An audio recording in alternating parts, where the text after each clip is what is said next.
பிதாவாகிய கடவுள், குமாரன், தூய ஆவியானவரின் திருப்பெயராலே ஆமென்.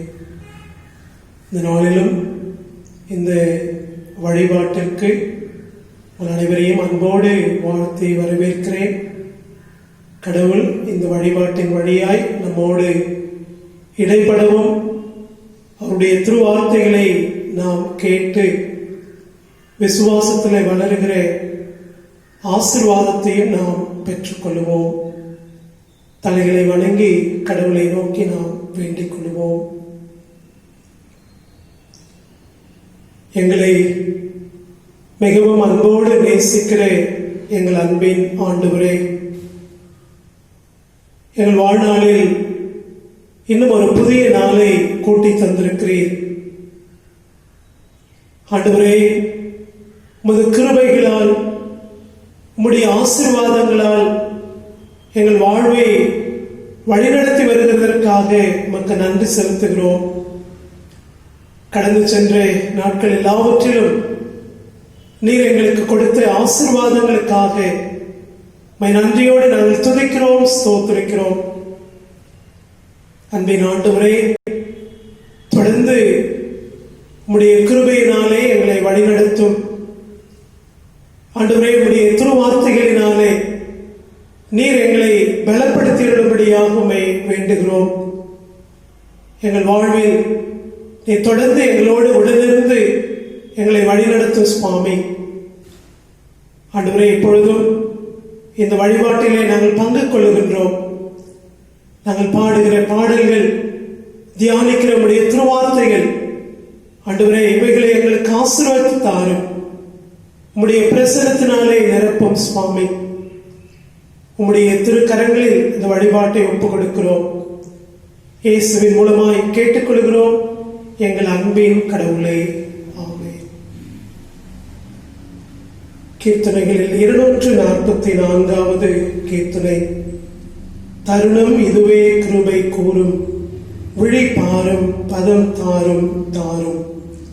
கீர்த்தனைகளில் 244வது பாடல்.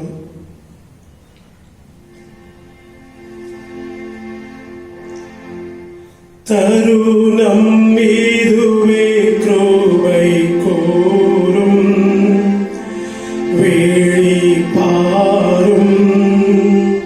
பதம் தாரும் தாரும்.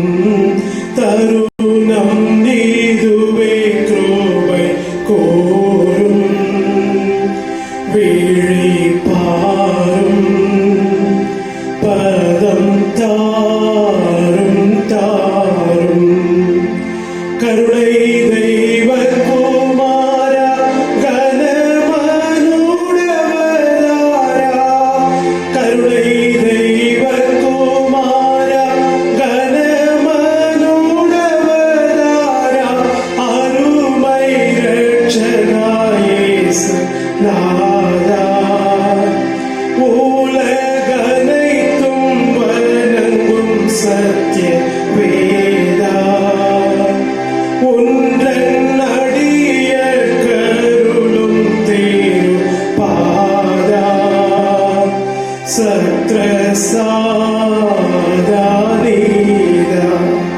தருணம் இதுவே கிருபை கூறும், விழிப்பாரும் பதம் தாரும் தாரும்.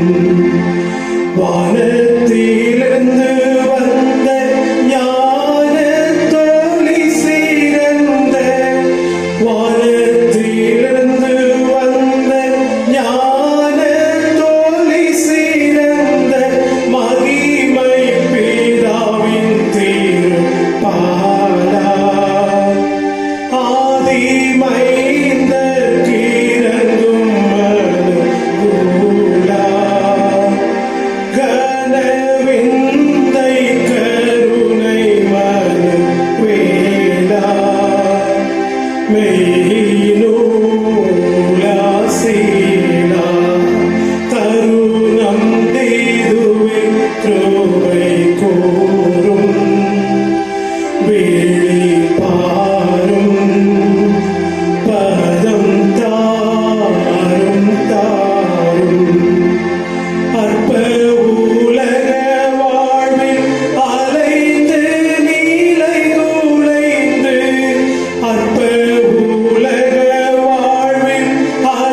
திருமறை பாடங்கள் ஆதியாகமம் 2ஆம் அதிகாரம் 18 தொடங்கி 25 முடிய, சங்கீதம் 127, எபிரேயர் 13ஆம் அதிகாரம் 1 தொடங்கி 6 முடிய, மத்தேயு நற்செய்தி நூல் 19ஆம் அதிகாரம் 3 தொடங்கி 6 முடிய. மத்தேயு 19ஆம் அதிகாரம் 3 முதல் 6 வரை நாம் படிக்க கேட்போம்.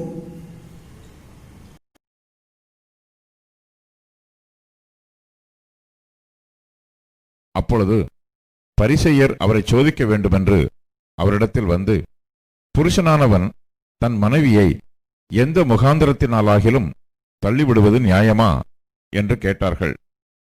அவர்களுக்கு அவர் பிரதியுத்தரமாக, ஆதியிலே மனுஷரை உண்டாக்கினவர் அவர்களை ஆணும் பெண்ணுமாக உண்டாக்கினார் என்பதையும், இது நிமித்தம் புருஷனானவன் தன் தகப்பனையும் தாயையும் விட்டு தன் மனைவியோட இசைந்திருப்பான், அவர்கள் இருவரும் ஒரே மாம்சமாயிருப்பார்கள் என்று அவர் சொன்னதையும் நீங்கள் வாசிக்கவில்லையா? இப்படி இருக்கிறபடியினால் அவர்கள் இருவராயிராமல் ஒரே மாம்சமாயிருக்கிறார்கள். ஆகையால் தேவன் இணைத்ததை மனுஷன் பிரிக்காதிருக்க கடவன் என்றார். ஆண்டவராகிய இயேசு கிறிஸ்துவின் திருப்பெயரில் இறை மக்களாகிய உங்கள் அனைவரையும் அன்போடு வாழ்த்துகிறேன்.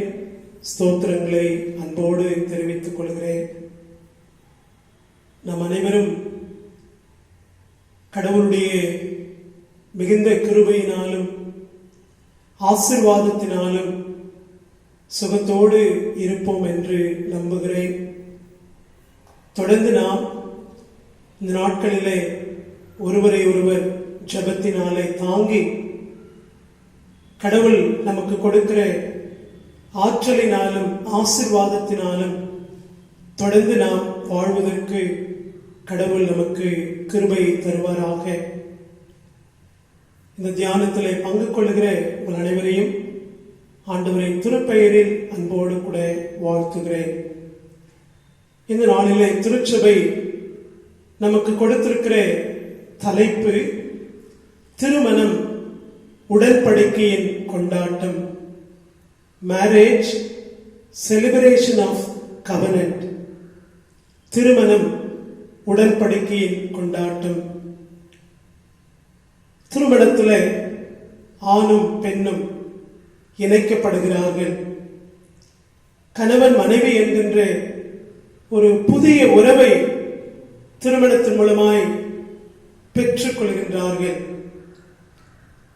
இருவரும் இணைந்து வாழ்க்கையை தொடங்குகின்றார்கள், வாழ்க்கையிலே பயணிக்கின்றார்கள்.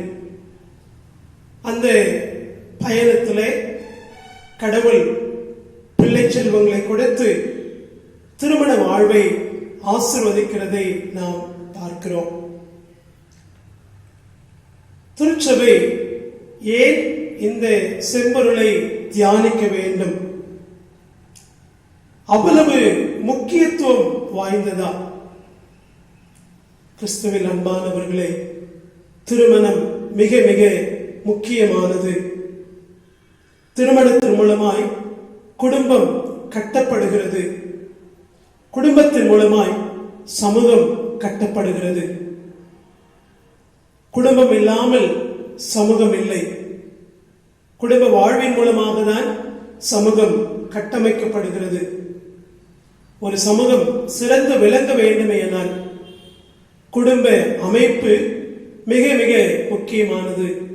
எனவேதான் இந்த நாளிலே இந்த செம்பொருளை தியானிக்கும்படியாக திருச்சபை நமக்கு அழைப்பு கொடுத்திருக்கின்றது.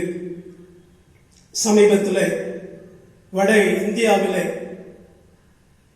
மாவோயிஸ்ட் தீவிரவாத குழுக்களிலே தீவிரவாதியாக இருந்த ஒருவர் ரக்ஷபந்தன் அந்த நாளிலே தன்னுடைய வீட்டிற்கு வருகிறார். தன்னுடைய தங்கைக்கு அந்த சகோதரியின் உறவின் அடையாளமாக அந்த கயிறுகளை கட்டி அவன் திரும்ப செல்லுகின்ற பொழுது அந்த தங்கை சொல்லுகிறார், அண்ணா நீ போக வேண்டாம். தங்கையினுடைய அந்த வார்த்தைகள் அவனிலே ஒரு மாற்றத்தை ஏற்படுத்தி அவன் போலீசினிடத்தில் சரணடைகிறதை செய்தித்தாள்களிலே நாம் படித்தோம். உறவுகள் எவ்வளவு முக்கியமானதாக இருக்கிறது. வாழ்க்கையிலே உறவுகள் மிக மிக அவசியம். அந்த உறவுகளை குடும்பத்தில் நாம் பெற்றுக்கொள்கிறோம். குடும்பம்தான் உறவுகளை இணைக்கின்ற பாலமாக காணப்படுகிறது. இன்றைக்கு திருமணத்தை குறித்து தியானிப்பதன் மூலமாய் கடவுளுடைய நோக்கம் என்ன,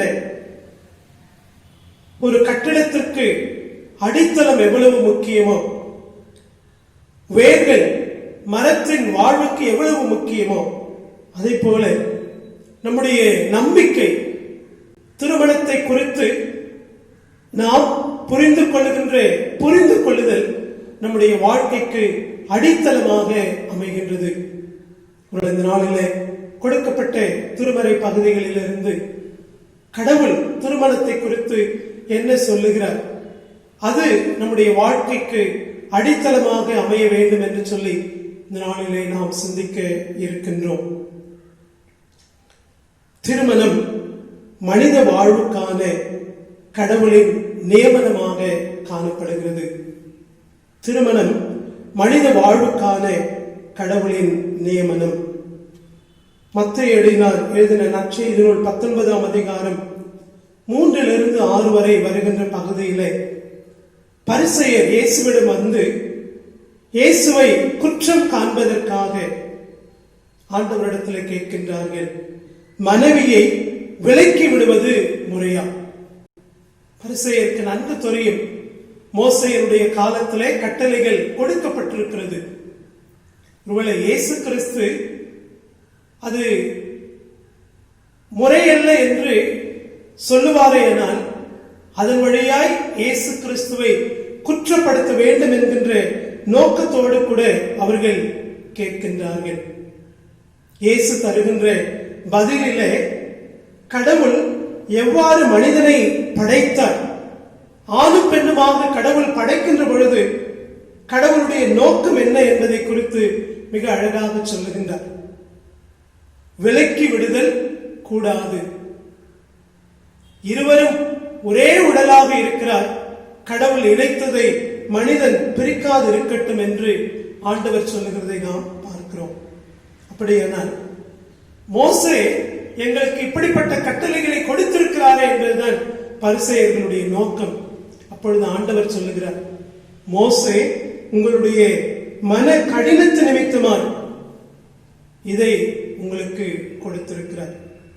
இயேசு கிறிஸ்துவனுடைய அந்த அழகான பதிலிலே ஆதியாகமம் 1-2 இந்த அதிகாரங்களை மேற்கோள் காட்டி கடவுள் எவ்வாறு படைப்பை உண்டாக்கினார், அந்த படைப்பிலே கடவுளுடைய நோக்கம் என்ன என்பதை அழகாய் விளக்கி அந்த நோக்கத்திலிருந்து நாம் விலகி போயிருக்கிறோம் என்பதை ஆண்டவர் அங்கு எடுத்து காட்டுகிறதை பார்க்கிறோம்.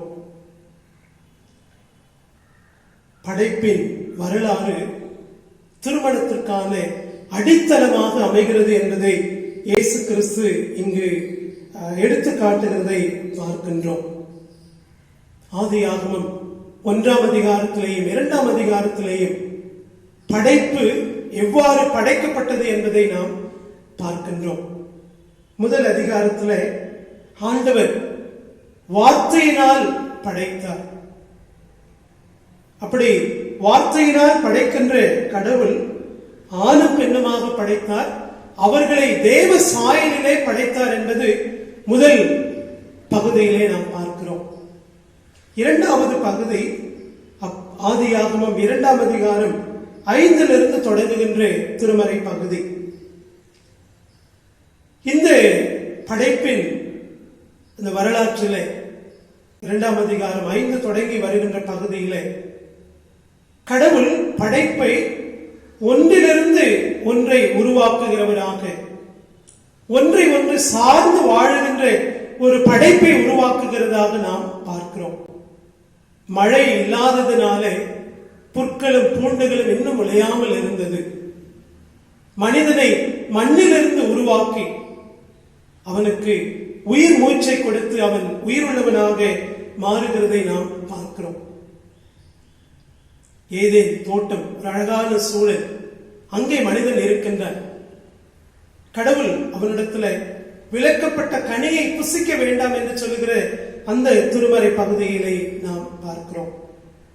18வது வசனத்துல, பின்பு ஆண்டவராகிய கடவுள் மனிதன் தனிமையாக இருப்பது நல்லதன்று, அவனுக்கு தகுந்த துணையை உருவாக்குவேன் என்றார்.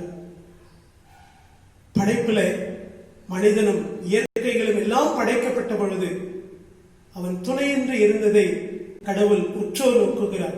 அந்த படைப்பு கடவுளோடு கூட பேசுகின்றது. மனிதன் தனிமையாய் இருக்கின்றானே, கடவுள் மனிதனுக்கு ஏற்ற துணையை உருவாக்குகிறதை 21வது வசனத்திலிருந்து 25வது வசனம் வரைக்கும் வருகின்ற பகுதியிலே பார்க்கிறோம். மிக அழகான ஒரு பகுதி. மனிதனுக்கு உறக்கத்தை கொடுத்து அவனுடைய விலா எலும்பிலிருந்து ஒன்றை எடுத்து அதை சதையினால் மூடி ஆதாமினிடத்துல கடவுள் தன்னுடைய அன்பின் பரிசாக, வாழ்வின் ஒரு முழுமையாக கடவுள் முதல் பெண்ணை ஆதாமினிடத்துல கொண்டு வருகிறார். ஆதாம் அந்த பெண்ணை பார்த்து சொல்லுகின்றார், இவள் என் எலும்பில் எலும்பும் என் சதையில் சதையுமாய் இருக்கிறார். கிறிஸ்துவில் அன்பானவர்களே, கடவுள் ஒன்றிலிருந்து இன்னொன்றை படைத்து ஒன்றை ஒன்று சார்ந்து வாழுகின்ற ஒரு இயல்பான வாழ்க்கையை கடவுள் வடிவமைக்கிறதை நாம் பார்க்கிறோம். 24வது வசனம், படைத்த படைப்பு முழுவதையும் பார்த்து கடவுள் ஆணையும் பெண்ணையும் எவ்வாறு பார்க்கிறார் என்பதை இந்த ஆதியாகமம் 2ஆம் அதிகாரம் 24வது வசனத்திலே நாம் பார்க்கிறோம். இதனால் கணவன் தன் தாய் தந்தையை விட்டு தன் மனைவியோடு ஒன்றித்திருப்பான், இருவரும் ஒரே உடலாய் இருப்பர். ஒரு புதிய குடும்பத்தை கடவுள் உருவாக்குகின்றார். ஒரு புதிய குடும்பம் உருவாகின்ற பொழுது கடவுளுடைய படைப்பு முழுமை பெறுகின்றது. ஆதாம் தனிமையா இருந்த பொழுது ஏற்ற துணையில்லாமல் இருந்ததை கண்ட கடவுள் ஏற்ற துணையை உருவாக்கி அவர்களை இணைத்ததன் மூலமாய் அந்த படைப்பு முழுமை பெறுகிறதையும் அந்த புதிய குடும்பம் உருவாகிறதையும் நாம் பார்க்கிறோம்.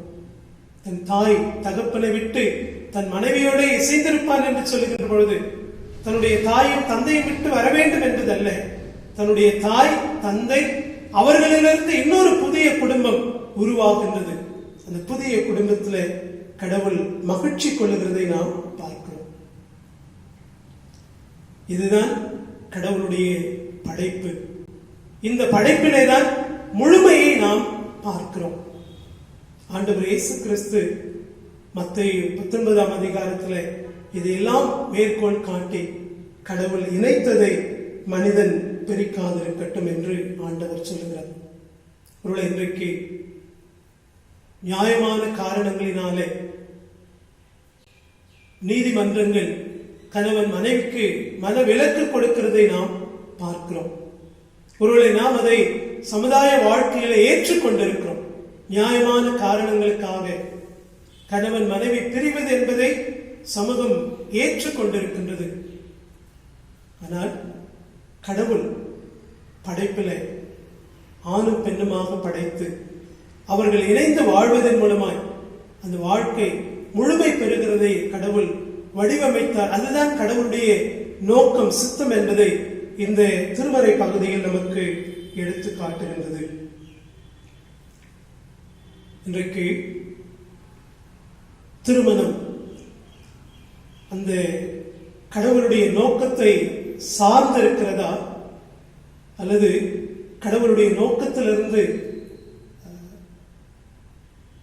திசை மாறி சிதைந்து போயிருக்கிறதா என்பதை நாம் சீர்தூக்கி பார்க்க அழைக்கப்படுகிறோம்.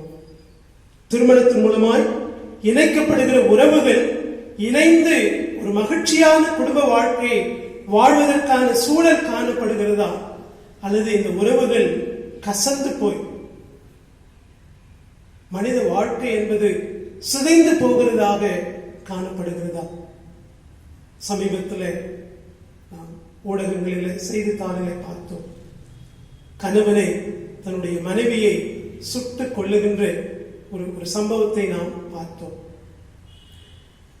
இன்றைக்கு சமுதாயத்தில் நம்முடைய அன்றாட வாழ்க்கையில பல்வேறு காரணங்களுக்காக கடவுளுடைய அந்த உன்னத நோக்கம், அந்த உன்னத படைப்பு சிதைந்து போகிறதை நாம் பார்க்கிறோம். உளவியல் காரணமாக, பொருளாதார சூழல் காரணமாக, சமூக சூழலின் காரணமாக திருமணத்தை ஆயத்தம் செய்கின்ற பொழுது பெற்றோர்கள், பெரியவர்கள் அதற்காக பல ஆயத்தங்களை செய்கிறதை நாம் பார்க்கிறோம். நேரம் பார்த்து, பொருத்தம் பார்த்து. ஏன் இதையெல்லாம் செய்கிறார்கள் என்று சொன்னால், பிற்காலத்திலே இந்த கணவன் மனைவி உறவு என்பது சிதைந்து போகக்கூடாது என்கின்ற கவனத்தோடு கூட ஈடுபடுகிறதை நாம் பார்க்கிறோம். பெற்றோர்கள் ஆயத்தம் செய்கிற திருமணங்களாக இருந்தாலும் சரி, அல்லது பிள்ளைகள் தானாகவே தெரிந்து கொள்கின்ற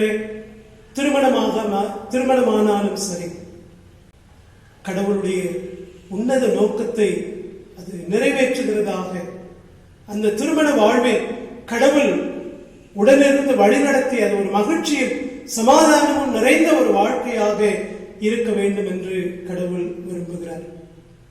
கிறிஸ்துவின் அன்பானவர்களே, எப்பொழுது இந்த உறவு சிதைந்து போகிறதோ அப்பொழுது அதை மீண்டும் கட்டுவதற்கான தேவை ஏற்படுகிறது. மனித வாழ்க்கையில் சிதைந்து போகிற இந்த உறவுகளை இணைக்க வேண்டிய சூழல்கள் தேவைப்படுகிறது. இன்றைக்கு திருமண ஆலோசனை மையம் என்பது மிக மிக ஒரு தேவையான ஒரு திருப்பணியாக நாம் பார்க்கிறோம். திருச்சபையில் கூட கடவுள் இணைக்கின்ற, கடவுள் ஆசீர்வதிக்கின்ற திருமணம் எந்த விதத்திலேயும் சிதைந்து போகாமல், அப்படிப்பட்ட சூழல்கள் வருகிற பொழுது திருச்சபை ஆலோசனை கொடுப்பதற்கும் கடவுளுடைய அன்பை பகிர்ந்து கொள்வதற்கும் அழைக்கப்பட்டிருக்கிறது. இந்த நாளிலே திருமணம் அது கடவுளால் நியமிக்கப்பட்டது.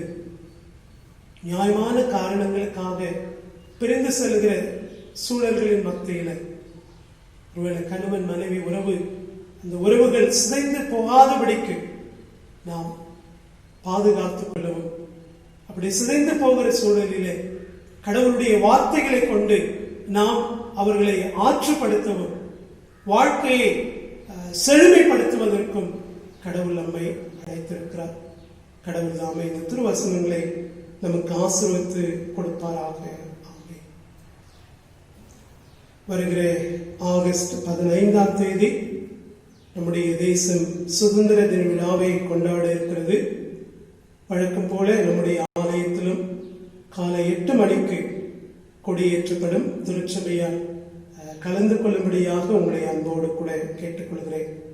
வருகிற ஆகஸ்ட் 15ஆம் தேதி காலை 8 மணிக்கு நம்முடைய ஆலயத்தில் சுதந்திர தின விழாவுக்கான கொடியேற்றம் நடைபெறும். திருச்சபையால் கலந்து கொள்ளும்படி அன்போடு கூட கேட்டுக்கொள்கிறேன். நிறைவாக கீர்த்தனைகளில் 430வது பாடல், கல்யாணமாம் கல்யாணம் காணா ஒரு கல்யாணம், அந்த பாடலிலே 3வது சரணத்தை மாத்திரம் நாம் சேர்ந்து பாடலாம். பாடலின் 430.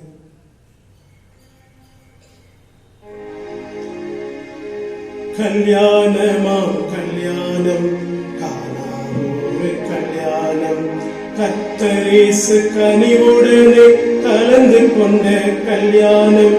கல்யாணமாம் கல்யாணம் காணா ஒரு கல்யாணம், கர்த்தரேசு கனிவுடனே கலந்து கொண்ட கல்யாணம். கல்யாணமாம் கல்யாணம்.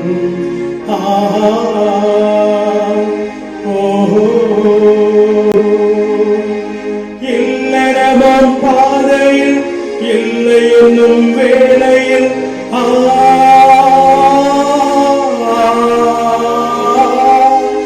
இல்லறமாம் பாதையில் இல்லை என்னும் வேளையில் சொல்லிடுவீர் அவரிடம் நல்லறமாய் வாழுவே. சொல்லிடுவீர் அவரிடம் நல்லறமாய் வாழுவே.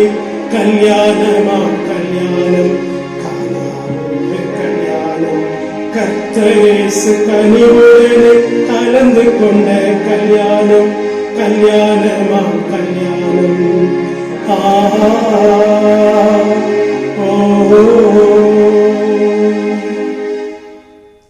ஜெபம் செய்வோம். இந்த நாளிலே கடவுளுடைய திருவார்த்தைகளை தியானித்த நாம்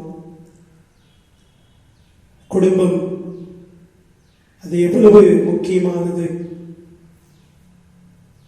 குடும்ப அமைப்பை படைப்பிலே கடவுள் ஏற்படுத்தினார். ஒருவேளை ஆதாமுக்கு ஏற்ற துணை இல்லாமல் இருந்திருக்கும், ஏனால் படைப்பு முழுமை பெறாமல் இருந்திருக்கும். திருமணத்தின் மூலமாக கடவுள் செயலாற்றுகிறார். கடவுள் தம்முடைய சித்தத்தை தொடர்ந்து நிறைவேற்றிக் கொண்டிருக்கிறார். நாளிலே கடவுளுக்கு நாம் நன்றி செலுத்துவோம். சமுதாயத்திலே திருமண அமைப்பு என்பது தொடர்ந்து மனித வாழ்வை கட்டுகிறதாக காணப்பட கடவுளை நோக்கி நாம் ஜெபிப்போம்.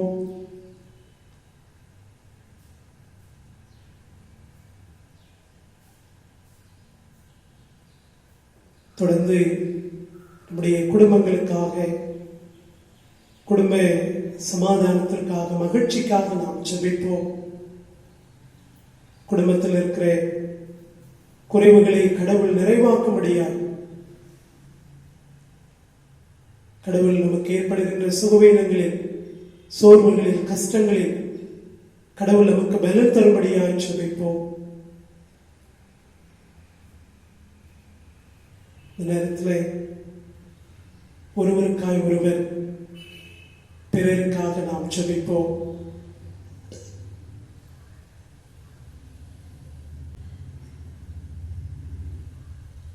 இந்த நாட்களிலே முன்கள பணியாளர்களுக்காக தொடர்ந்து நாம் அவர்களை ஜெபத்திலே தாங்குவது நம்முடைய மிக முக்கியமான ஒரு அழைப்பு.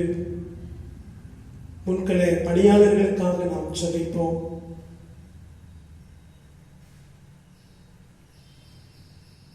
இந்த நாட்களிலே வாழ்வை இழந்து வாழ்வின் தேவைகளை சந்திக்க இயலாதபடி காணப்படுகிற குடும்பங்களுக்காக, அவர்களுடைய வாழ்வுக்காக நாம் ஜெபிப்போம். சற்று நேரம் அமைதலாக இந்த குறிப்புகளுக்காக நாம் ஜெபித்து இந்த வழிபாட்டை நாம் நிறைவு செய்வோம்.